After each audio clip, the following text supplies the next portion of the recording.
안녕하세요. 예, 선생님들 안녕하십니까? 자, 오늘부터 저희 이제 7, 8월 모의고사란다. 기출 문제를 풀 건데 2013년부터 그러니까 올해 문제까지죠. 2021년까지 유초등 서답형 혹은 서술형 이 문제들을 풀 거거든요. 이걸 진행을 하면서 선생님들이 꼭 명심해 주셔야 될 거는 쓰셔야 됩니다. 문장으로 혹은 단어로 반드시 쓰셔야 됩니다. 쓰시는 연습을 꼭 하셔야 됩니다. 그리고 간단하게요, 수업 들어가기 전에 간단하게 선생님 몇 가지 좀 말씀을 드리고 싶은 게, 이제 7월 거의 말이죠. 그러면 이제 날짜로 계산해 보면 중등 선생님들은 그죠, 8, 9, 10, 11월이 있긴 하지만 이 11월은 없는 거라고 말씀드렸습니다. 요 시간 동안 죽자 살자 하루에 10시간씩, 11시간씩 매달린다면, 그리고 제가 이제 계속 모의고사라 그러네요. 이 서답형 기출문제 분석해서 나눠드리는 자료를 선생님들이 계속 꾸준하게 반복해서 보신다면, 그래도 아직은 승부를 걸만하다고 생각합니다. 그리고 초등생님들께서는 이 말씀 꼭 말씀드리고 싶은데요. 일반 교육과정 문제가 작년에 거의 29점 정도가 나왔어요.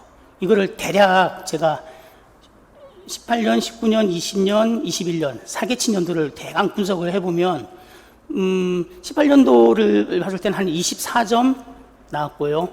그리고 그 다음 해에 한 22점, 21점 정도가 나왔고요. 그리고 그 18, 19, 20년도에 문제가 한 26점, 27점 정도 나왔고, 그리고 다시 문제가 하향 조정이 됐거든요. 그러니까 문제 점수가 하향 조정이 됐거든요. 한 25점대 정도로. 그러다 갑자기 21년도에 엄청나게 문제가 많이 나왔어요. 그래서 이거를 일반적인 현상이냐? 아니요, 일반적인 현상이라고 보지 않고요. 대략 지금 일반 교육과정, 그러니까 교육과정 담당하시는 강사님들하고 이렇게 얘기를 해보면, 대략 초등 특수교육 안에서 일반 교육과정의 문제 점수는 한 22점에서 24점, 많아봐야 25점. 요 정도 점수대로 생각하고 준비를 좀 해주시면 좀 되지 않을까라고 생각합니다. 오히려 또 저희 쪽 교육과정 쪽으로 좀 더 기울여 주시고요. 그리고 전공으로도 좀 더 비중을 더 두시는 게 합격 전략에 좀 맞지 않나라고 생각을 합니다. 그리고요, 우리 서답형, 서술형 기출문제 어떻게 이제 운영을 하고 선생님들은 어떻게 공부를 했으면 하고 제가 바람을 좀 말씀을 드리면, 일단은 문제를 풀 때요, 자, 그러니까 일반 유아 문제는 제외합니다. 그 당연하죠. 그리고 초등 일반 교육과정도 제외합니다. 어쩔 수 없어요. 이건 우리 건드릴 점이 아니에요. 그리고 또 하나, 너무 법 관련해서, 특수교육법에 관련해서 너무 오래된 법, 특히 유아교육 쪽에 그러니까 유특 쪽으로 있는 몇 문제들이 있거든요. 그거는 제외하고요. 그리고 유아 특수교육의 본연의 문제예요. 그 문제도 제외를 하겠습니다. 그리고 초등 특수 문제들 중에서, 자, 교육과정 문제인데 총론을 다루는 문제들은요, 그 문제가 성격이 지금 2015년 개정 특수교육 교육과정에서도 반영이 될 수 있는 문제면 변형을 시키고 살려서 제가 문제를 설명을 드릴 거고요. 근데 총론이 아니라 개별 교과, 국어, 사회, 아니면 과학, 이렇게 관련된 문제들은 제가 아무리 뒤져봐도요, 아무리 살펴봐도 지금 개정된 교육과정으로 변형시키기가 어려워요. 그러니까 적용시키기가 어려워요. 그리고 설사 변형을 시킨다 하더라도 디테일하게 물어봤기 때문에 그것까지 적용시키기가 어렵거든요. 그래서 일단은 제외하는 걸로요. 무슨 말씀이냐면요, 일단 정리를 해드릴게요. 정리를 해드리면, 첫 번째, 유아 특수교육 문제 중에서 일반 유아 관련된 문제 제외합니다. 그리고 유아 특수교육 문제 중에서 유아 특수교육 본연의 문제들, 예를 들어서 가족 지원이라든지 이런 파트 부분들 일단은 좀 제외시키겠습니다. 생략하겠습니다. 그리고 유아 특수교육 쪽에서 너무 옛날 법, 예를 들면 이거예요. 유아 특수교사의 자격 해서 예전에는 뭐 3년에다가 뭐 더 있었거든요. 그런 것들 이제 사장된 법들이죠. 그런 것들은 제외시키고요. 그러면 초등특수교육에서는 뭐가 제외되냐? 일단은 일반교육과정 문제 제외합니다. 총론 문제는 최대한 살렸습니다. 살려서 갈 거고요. 그리고 기본교육과정 안에서 교과에 해당되는 내용들, 교과에 해당되는 문제들은 제외시키는 걸로 그렇게 잡겠습니다. 그러면 좀 전체적으로 맥락이 잡히시나요? 그리고 또 이제 마지막으로 공부 방법입니다.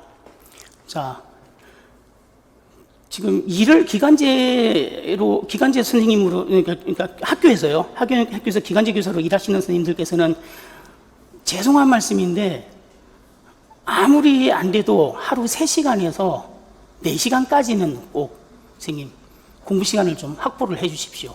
그리고 제가 하는 강의를 하루에 다 몰아서 듣지 마시고요. 월, 수, 목, 금 그렇게 쪼개서 들으시고요. 그리고 토요일 일은 전체적으로 복습하는 형태로 좀 운영을 해 주십시오. 죄송한 말씀이지만 선생님들 지금부터 해서 시험 볼 때까지는 약간의 인간관계는 살짝 좀 뒤로 좀 우선순위를 살짝 좀 뒤로 좀 밀어놔 주시고요. 그죠? 학교에서 일을 하고 집에 가면 파김치가 돼요. 그래서 아무것도 못해요. 뭐 들어오자마자 누워서 막 잠이 쏟아져요. 예, 다 이해합니다. 저도 그랬으니까요. 그렇지만 제가 하나 부탁드리고 싶은 건요. 그럼 오셔갖고 주무세요. 주무시고 나서 뭐 9시건 10시건 그때 일어나셔서 좀 하시든지요.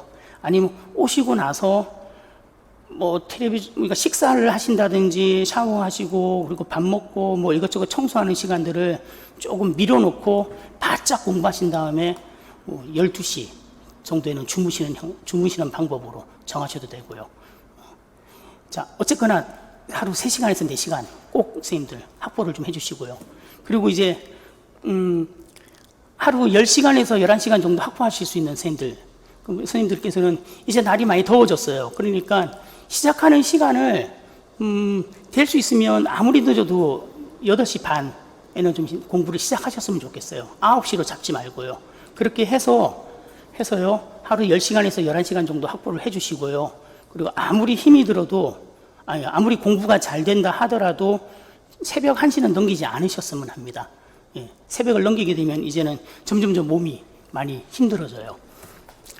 자, 이렇게 대강 설명을 드렸고요.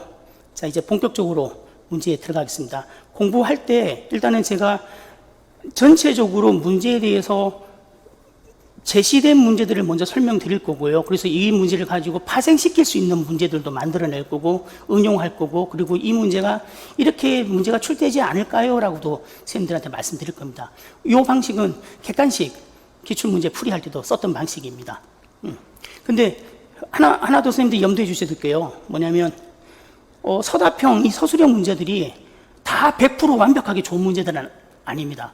정말 좋은 문제 있어요. 100% 200% 만족하는 문제도 있고요. 영 아닌 문제들도 있어요. 영 아닌 문제들은 간단하게 선생님들한테 설명해서 넘어가는 거고요. 정말 값진 문제들은 선생님들한테 깊이 파고 들어갈 수 있는 만큼 파고 들어가고 확장시킬 수 있는 만큼 확장시켜서 가겠습니다. 자, 그럼 이제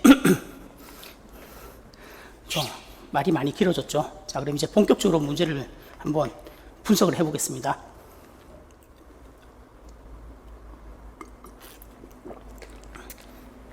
자, 선생님들 문제지요. 보시면 2013년도 유아특수 서술형 이렇게 되어 있습니다. 원래는 순서상으로는요 수시 문제가 앞에 나올 수도 있는 그죠? 아니다. 아니요. 여기 아무튼 제가 문제가 제시된 순서대로 가겠습니다. 자, 1번 한번 볼게요. 1번은요, 선생님. 자, 문제 보시면요. 행동 목표 밑줄 쳐 주시고요. 그리고 긍정적 행동 지원 중재 계획까지 밑줄 그어 주시고요. 그 다음 줄 문제 행동 관찰 기록지 이렇게 좀 밑줄 좀 그어 주세요. 1번 문제에서 질문하고 있는, 그러니까 물어보고 있는 개념들은 뭐냐면요. 행동 목표의 구성 요소가 뭔지 아느냐? 그거 첫 번째 개념을 물어보고요. 두 번째 개념을 물어보는 거는 보편적 중재의 목적이 무엇인지 아느냐? 보편적 중재입니다. 보편적 중재의 목적이 무엇인지 아느냐? 세 번째는 측정된 행동을 요약하는 방법에 대해서 아느냐. 이렇게 세 가지 개념을 물어봅니다. 그리고 참고로 제가 객관식 문제할 때는 선생님 주제별로라는 표현을 쓰고 주제별로 이게 설명을 구성을 했는데, 선생님들께서 저 강의를 들은 여러 수강생 선생님들께서 주제라는 개념이 잘 안 와닿는 것 같았어요. 그래서 일단은 용어를 바꿀게요. 개념이라고요. 그러면 이렇게 됩니다. 각 문제마다 중요 개념들이 들어와 있고요. 그리고 그 중요 개념들을 가지고 문제를 해석하고 분석하고 확장시켜 나가는 겁니다.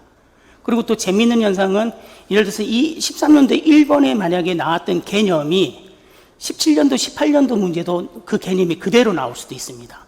그죠? 그러면 해설을 갖다가 답안지나 해설지를 다시 만드나요? 아니요. 앞에서 설명한 개념들이 뒤에서 나왔을 때는 그거는 제가 해설지에 담지는 않을 겁니다. 왜냐하면 똑같은 내용이니까요. 그죠? 그래서 앞에 있는 개념 1번 개념을 보세요, 2번 개념을 보세요 라고 설명드릴 겁니다. 그러니까 처음에는 양이 많아요. 하지만 시간이 시작되면요, 개념들이 쭉쭉쭉쭉 쌓였기 때문에 시간이 흐르면 흐를수록 해설지는 점점 얇아질 겁니다. 무슨 말씀인지 이해하시겠죠? 자, 그러면 1번 다시 볼게요. 1번에서는 세 가지 개념 물어본다고 그랬습니다. 행동 목표의 구성 요소가 뭐냐? 두 번째 개념, 보편적 중재의 목적이 뭐냐? 세 번째 개념, 측정된 행동을 요약하는 방법에 대해서 아느냐? 이 세 가지 개념입니다. 이게 기출에 나온 세 가지 개념. 이를 가지고 일단 들여다보겠습니다. 가볼게요. 행동 목표 및 중재 계획 이렇게 돼 있고, 학생 이름 그리고 시행 기간 이렇게 나와 있죠. 자, 근데 그 시행 기간 잠깐만 들여다보세요, 선생님.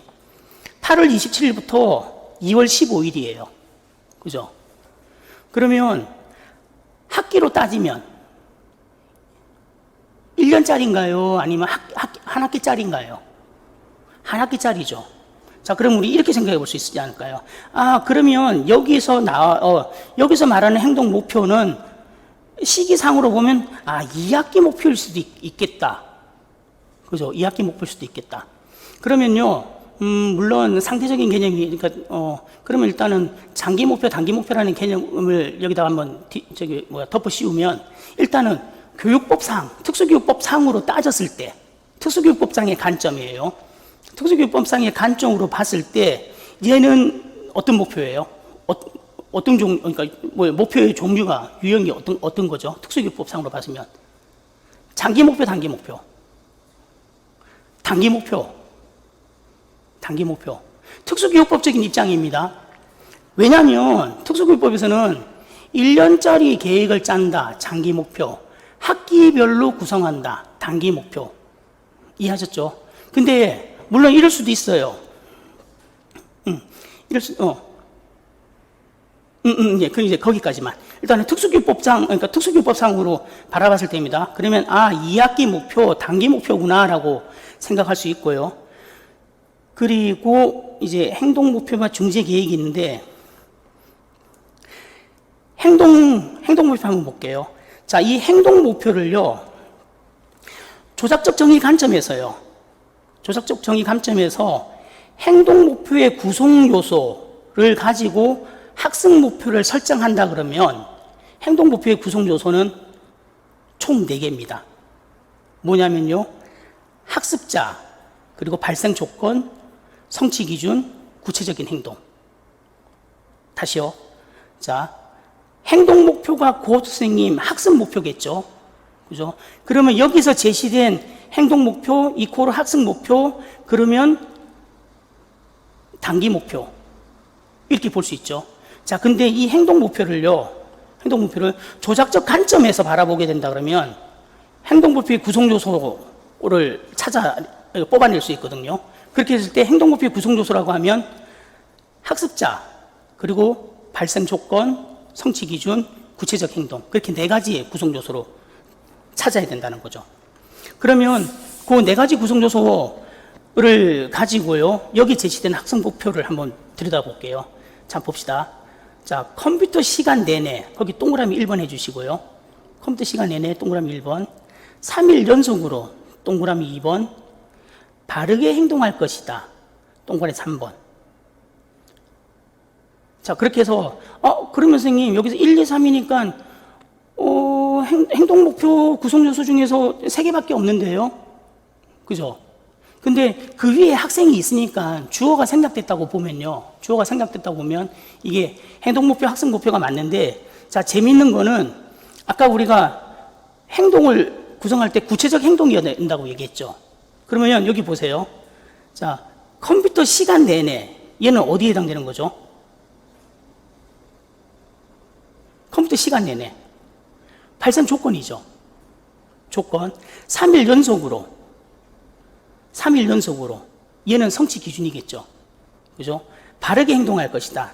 이게 학생의 행동, 구체적 행동인데, 바르게라는 용어는 구체적인 용어가 아니잖아요. 구체적인 행동 용어가 아니잖아요. 그래서, 이 문장에서 바르게 행동할 것이다가 잘못됐구나라고 선생님들 일단 유추할 수 있고요. 두 번째요. 자, 또 말씀드리겠습니다. 쉬는 시간에, 거기 동그라미 1번, 컴퓨터 앞에 앉아 있는, 컴퓨터 앞에 앉아 있는, 그거는 뭔가 좀 애매해요. 일단 그건 놔두시고요. 자, 친구의 손등을 때리는 행동이 감소할 것이다. 얘는 일단은 동그라미 2번 해주세요. 자, 그러면 가만 보세요. 쉬는 시간이라는 조건은 나와 있어요. 발생 조건. 그리고 친구의 손등을 때리는 행동은 감소할 것이다. 구체적으로 행동을 묘사했죠. 그죠? 그러면 얘는 맞아요. 근데 컴퓨터에 앉아있는, 이상해요. 성취 기준이 없잖아요. 성취 기준이 없죠. 그래서 두 번째 문장은 성취 기준이 없어요. 첫 번째 문장은 구체적인 행동으로 묘사되지 않았고, 두 번째 행동 목표는 성취 기준이 없어요. 자, 요 두 가지 일단 찾으셨나요? 자, 그 두 가지 찾으셨고, 그럼 이제 중재기획 한번 살펴볼게요. 자, 바른 행동을 할 때마다 칭찬과 함께 스티커를 준다라고 되어 있죠. 자, 그러면 이 칭찬은 강화의 유형으로 따지면, 강화의 종류로 따지면, 사회적 강화. 스티커는, 물질적 강화. 사회적 강화, 물질적 강화. 그렇게 두 개 들어왔어요. 자, 그러면 우리 한번 봅시다. 칭찬과 함께 스티커를 준다. 근데 왠지 모르게 이 스티커가 만약에 토큰으로 가정을 한다면 왠지 모르게 반응 대가랑 연결될 수 있지 않을까요? 그죠? 일단 거기까지 선생님 유추를 해 주십시오. 스티커가 토큰의 의미를 가진다면, 예를 들어 이거예요. 스티커가 많이 모였어. 그래서 그러니까 내가 10개 스티커를 모이면 어떤 물건이랑 바꿀 수 있어. 그죠? 그렇게 토큰 경제가 형성이 된다 그러면 왠지 모르게 반응 대가라는, 그죠? 행동 기법이 같이 붙어서 뭔가 좀 더 시너지 효과를 낼 수 있겠다라고 그렇게까지 확장시켜서 생각을 좀 해주시고요. 자, 그리고 2번 볼게요. 중지기획 두 번째요. 자, 쉬는 시간 컴퓨터 사용 순서와 개인별 제한 시간에 대한 규칙을 학급 전체 유아에게 수업을 마칠 때마다 가르친다. 자, 쉬는 시간에 컴퓨터 사용하는 순서 하나, 두 번째, 개인별 제한 시간에 대한 규칙, 이것들을 학급 전체 유아에게 수업을 마칠 때마다 가르친다. 왜 수업을 마칠 때마다 가르쳐요? 왜냐하면 쉬는 시간에 일어나는 활동들이니까. 그죠? 그 활동이 일어나기 전에 말을 하는 거잖아요. 자, 그러면요, 한번 봐봐요. 자, 이거를 가지고 선생님들 한 가지를 떠올리셔야 돼요. 이거 가지고. 지금 이게 두 번째, 이 문장 전체, 밑줄 친 기억 전체 문장을 가지고 떠올리셔야 될 게 하나 있어요.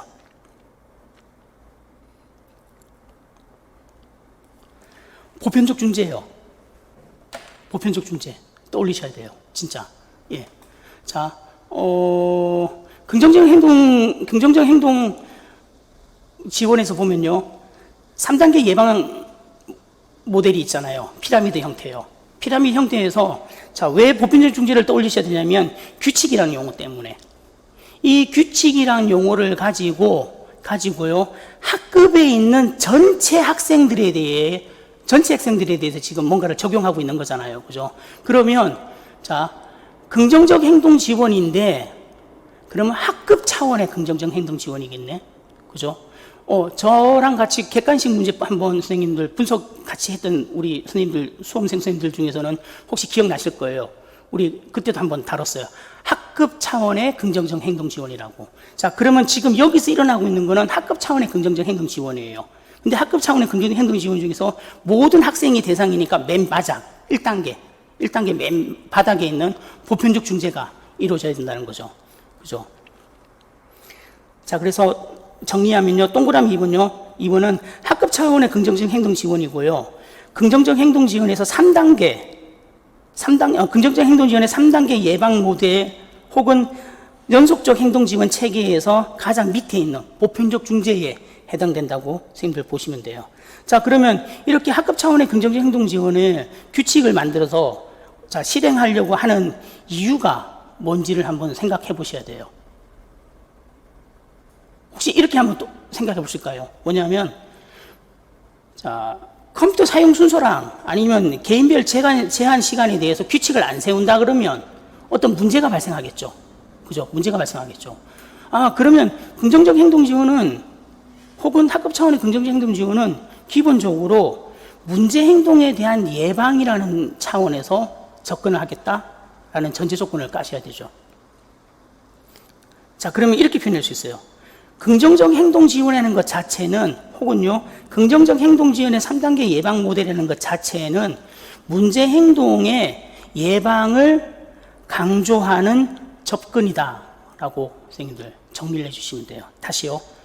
자, 긍정적 행동 지원은 문제 행동의 예방을 강조하는 종합적인 접근이다라고 선생님들 해주시면 돼요. 자, 그러면 이거 하나만 더 볼게요. 자, 컴퓨터 사용 순서를요, 거기만 일단은 별표 치셔요. 컴퓨터 사용 순서요. 그거를 쭉 뽑아서, 자, 이 컴퓨터 사용 순서를, 물론 수업이 끝나기 전에, 그러니까 이게 쉬는 시간에 이루어지는 활동이니까 수업이 끝날 때마다 선생님이 얘기를 해요. 선생님이 얘기를 하지만, 그렇게 얘기하더라도 학생들이 다툴 수가 있겠죠. 그죠? 사용 순서라든지, 사용 순서와 개인별 제한 시간, 이거를 다툴 수가 있겠죠. 그러면 그거를 컴퓨터가 있는 공간에 앞에 딱 붙여놓는다면, 그림 형태로 붙여놓는다 그러면, 그림으로 제시한다 그러면, 촉진의 유형으로 따지면요, 반응 촉진이에요. 그죠? 컴퓨터 사용 순서와 뭐 개인별 제한 시간을 컴퓨터 앞에다가, 컴퓨터 모니터 말고요, 컴퓨터 있는 벽에다 딱 붙여놓는다 그러면, 그림으로 제시한다 그러면 반응 촉진이 되고요. 그러니까 촉진의 유형 중에서 반응 촉진이 되고요. 반응 촉진 중에서 시각적 촉진이 되겠죠. 자, 그러면 이렇게 볼 수 있어요. 그러면 반응 촉진이라는 거는 아동들에게 컴퓨터 사용 순서와 개인별 제한 시간을 알려줘서 문제 행동이 생기지 않고 어떠한 바람직한 반응을 유발시키도록 돕는 것이겠네. 바람직한 행동을 할 수 있게끔 돕네. 이렇게 생각해 볼 수 있죠. 그러면 이렇게 정리가 되죠. 반응 촉진은 결국은요, 바람직한 행동을 유발하기 위한 촉진의 방법이다. 이렇게 생각하시면 되죠. 이렇게 정리하시면 되겠죠. 꼭 선생님 이해해 주십시오. 반응 촉진은요, 바람직한 행동을 유발하는 거예요. 행동을 유발하는 게 반응 촉진입니다. 그리고 하나만 점검할게요. 자, 반응 촉진을요, 자, 촉진의 강제성에 따라서, 강제성이 가장 약한 것부터 강제성이 가장 센 걸로, 강제성에 따라서 촉진의 체계로 분류를 하자면 시각적 촉진, 언어적 촉진, 몸짓 촉진, 그리고 모방하기 촉진, 그 다음에 신체적 촉진. 자, 신체적 촉진은 또 나누면요, 부분적 신체적 촉진, 그리고 전반적 신체적 촉진, 이렇게 되고요. 자, 이거는 선생님, 촉진의 강제성이에요. 강제성에 따라 그러니까 반응 촉진 체계로 나눈 거예요. 그러면 신체적 촉진 안에서요, 그러니까 처음에 손등, 그리고 손목, 그리고 팔꿈치, 어깨, 이렇게 올라가면 점진적 안내의 최종 단계는 그림자 기법. 그렇게 정리를 해주시면 되겠습니다. 자, 우리 동그라미 2번은 전체적으로 학급 차원의 긍정적 행동 지원이라고 말씀드렸고요. 그리고 여기서 일어나는 거는 보편적 중재, 1차 예방이죠. 1차 예방. 1차 예방에서 일어나는 거는 보편적 중재와 그리고 예방적 접근 두 가지가 일어난다고 말씀드렸고요. 자, 이 2번을요, 또 다른 관점에서 한번 볼게요. 요 동그라미 2번, 여기 중재기에서 2번요. 자, 2번 전체를요, 선생님, 집단 강화 측면에서 한번 바라볼게요. 집단 강화. 자, 2번 전체를요, 집단 강화 측면에서 집단 강화 유형으로 나누자면 어떤 유형을 적용할 수 있을까요? 한번 생각해 보세요. 자, 참고로요, 집단 강화는요, 독립적 집단 강화, 종속적 집단 강화, 상호 의존적 집단 강화, 이렇게 세 가지 유형이 있어요. 그럼 이 2번은 어디에 해당될까요?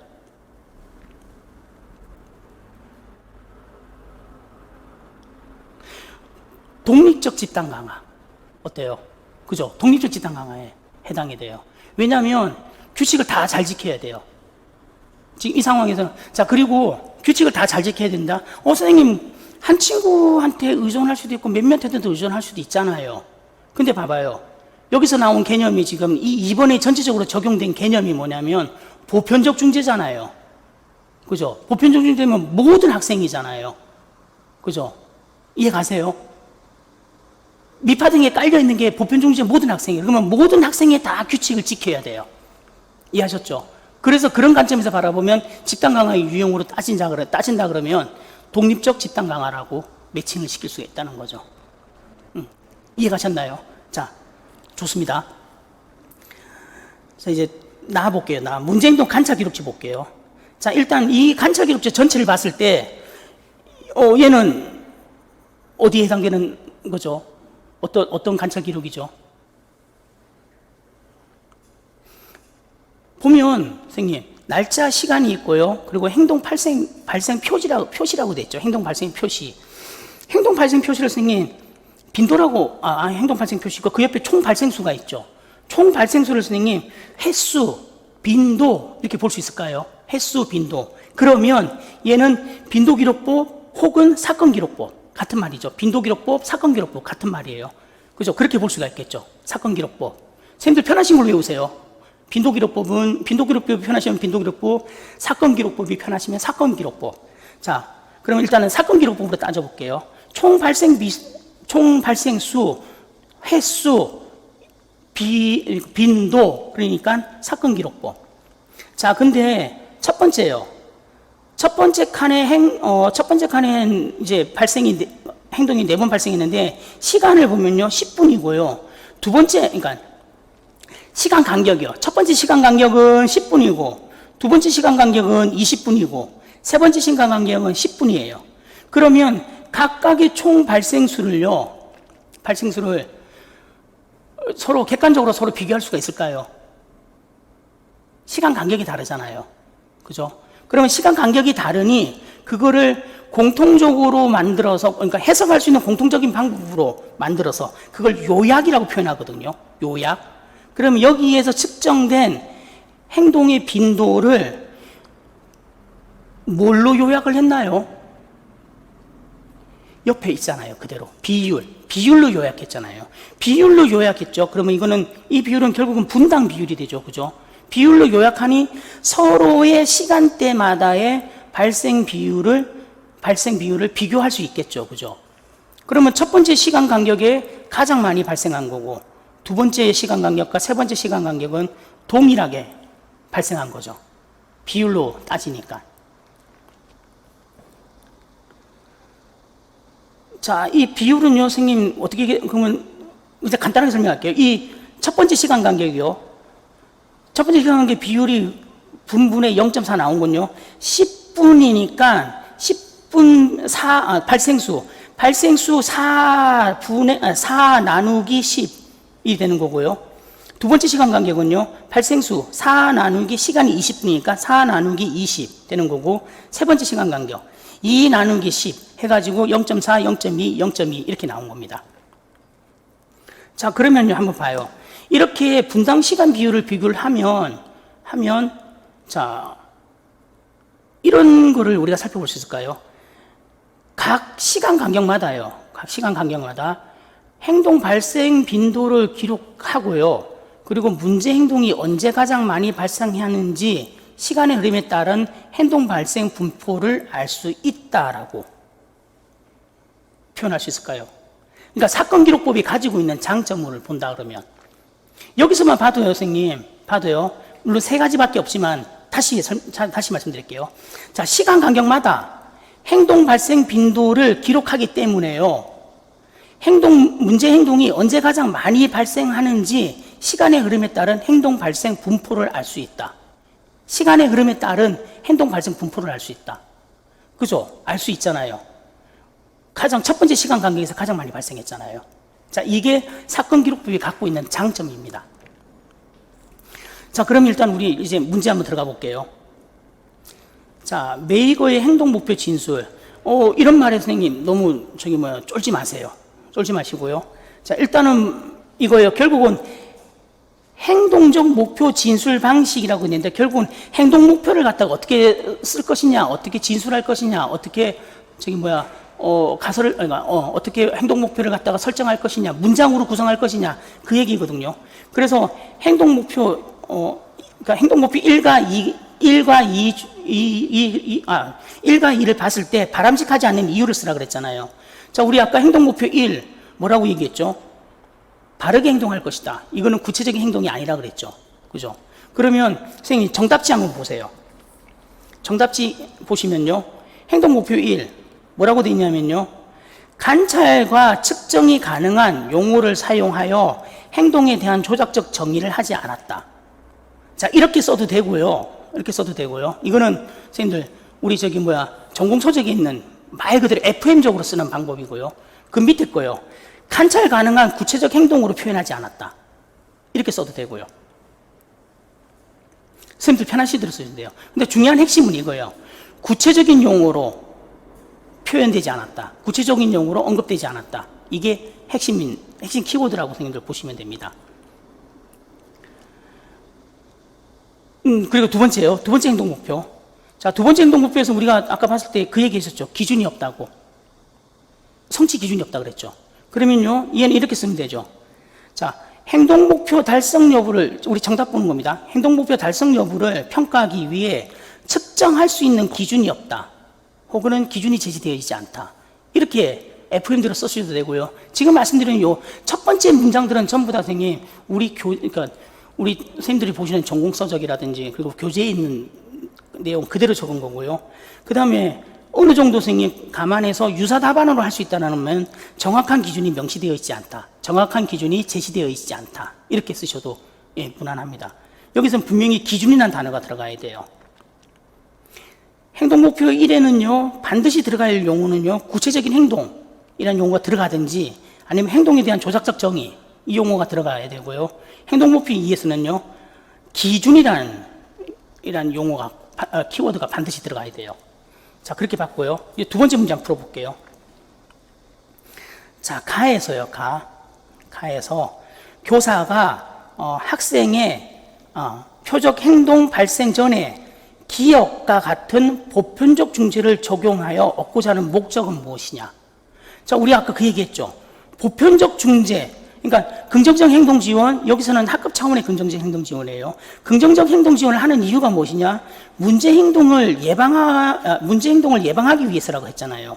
그러면 보편적 중재는 1차적인 예방인 거고, 이 보편적 중재는 결국은요, 예방적 접근이랑 두 개가 동시에 존재한다는 거거든요. 다시 설명드리면 이 얘기예요. 1차 예방, 긍정적 행동 지원에서의 1차 예방은요, 결국은요, 보편적 중재와 예방적 접근이라는 두 가지 개념이 들어가 있다는 거예요. 이 두 가지 꼭 선생님들 기억하셔야 돼요. 그래서요,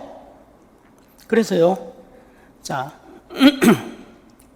일반적으로 그냥 선생님들 서술할 수 있는 방법은요, 이거예요. 학급 규칙을 통해 문제 행동을 미리 예방할 수 있다. 이렇게 쓰셔도 괜찮아요. 이렇게 쓰셔도 선생님 충분히 정답 처리해줘요. 정답이에요. 그런데 제가 그 밑에다가 굳이 예방적 접근 측면과 보편적 중재 측면으로 쪼개서 다시 답을 이렇게 달아놓은 이유가 뭐냐면요. 자, 이제는 처음에는요, 보편적 중재라는 처음에는요, 여기서 대놓고 문제에서 대놓고요, 보편적 중재를 적용해서 얻고자 한다고 물어봤잖아요. 그죠? 그렇지만 답을요, 긍정적 행동 지원이라는 개념이 갖고 있는 걸 가지고 답안을 규칙을 통해 문제 행동을 미리 예방할 수 있다고 써도 무난하지만, 이때 보편적 중재라는 것을 지문에다 제시했다면 앞으로 우리가 예상할 수 있는 거예요. 문제를 예상할 수 있는 거를 대비한다면 이런 거예요. 자, 그러니까 학교 차원의 긍정적 행동 지원이든 학급 차원의 긍정적 행동 지원이든 긍정적 행동 지원을 하려고 한다. 그래서 1차 예방에 해당되는 1차 예방 단계에서 보편적 중재 측면에서 예방적 접근 측면에서 쓰시오. 이렇게 나오든지 아니면요. 긍정적 행동 지원을 하려고 한다. 그래서 학급에서 규칙을 가르치려고 한다. 그래서 1차 예방에서요. 얻고자 하는 목적을 1차 예방과 관련된 두 가지 개념 측면에서 쓰시오. 라고 한다면요. 이렇게 접근해야 된다는 거죠. 예방적 중재 측면에서, 예방적 접근 측면에서, 보편적 중재 측면에서. 무슨 말씀인지 이해가 나요? 문제를 확장시키고 응용시킨 겁니다. 그래서 일단은요, 선생님, 세 가지 방법으로 준비를 해주세요. 긍정적 행동 지원이 갖고 있는 개념으로 서술해서 학급 규칙을 통해 문제 행동을 미리 예방할 수 있다. 이거 하나랑 1차 예방이 갖고 있는 두 가지 개념, 예방적 접근 측면, 보편적 중재 측면 해서 따로따로 나눠서 예방적 접근 측면은 학급 규칙을 제시해서 문제 행동의 새로운 발생을 미리 예방할 수 있다. 문제 행동의 새로운 발생을 미리 예방할 수 있다. 보편적 중재 측면은 학급 규칙을 통해서 모든 아동에게 바람직한 행동을 가르칠 수 있다. 이렇게 두 가지요. 보편적 중재라고 들어가면 모든 아동에게 기대되는 바람직한 행동을 가르칠 수 있다. 예방적 접근은 문제 행동의 새로운 발생을 미리 예방할 수 있다. 이 두 가지 개념을 선생님 꼭 정리해 주십시오. 1차 예방에서 긍정적 행동 지원의 1차 예방에 갖고 있는 두 가지 개념. 예상 문제입니다. 예상 문제. 그래서 3번 볼게요. 3번. 자, 니은에 해당하는 관찰 방법. 우리 니은에 해당하는 관찰 방법 뭐였죠? 사건 기록법 혹은 빈도 기록법 쓰고 나에서 관찰 결과를 비율로 요약하면 좋은 점. 비율로 요약하면 좋은 점. 선생님 답 한 장만 보세요. 자, 3번 비율로 요약하면 좋은 점 해가지고 두 개를 써놨어요. 하나씩 볼게요. 자, 비율은 전체 회계에 걸쳐 매 회계마다 관찰한 시간이 다를 때 행동의 양을 일정한 척도로 바꿔줄 수 있다. 이거는 선생님 우리 전공책에 나와 있는 그대로예요. 그대로 표현이고요. 그 밑에요. 비율은 반응의 정확도뿐만 아니라 숙련도에 대한 정보도 제공해준다. 요거는 서로 다른 책에 나와 있는 내용이에요. 그래서 선생님 요 정도만 좀 정리를 해주시면 좋겠어요. 이것보다 더 심플하게 정리하기는 좀 까다로울 것 같아요. 그래서 요거까지 선생님 좀 기억을 해 주시고요. 저희 잠깐 좀 쉬었다가 들어가겠습니다. 원래 앞에 잔소리를 좀 많이 하고 선생님들한테 뭔가를 좀 설명을 좀 많이 드린다고, 공부하는 것에 대해서 설명을 드린다고 지금 1분밖에 못 풀었어요. 우리 잠깐 쉬었다가 또 속도를 내서 풀어보겠습니다.